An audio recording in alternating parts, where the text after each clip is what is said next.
የኛ ሰፈር ይህንን ይመስላል። መልክዓ ምድር አቀማመጡ እና የተለየ ለየት ያለ ደስ የሚል የሚማርክ ንጹህ የተፈጥሮ አየር ምንም ያልተቀላቀለበት ሁሉ ነገር የተፈጥሮ የሆነ ብቻ ነው።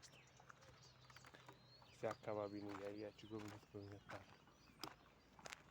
የሚገርማችሁ ቦታው ራሱ ሩቅ አይደለም። እዚህ አዲስ አበባ ውስጥ በቅርብ ርቀት የምትገኝ ቦታ ናት።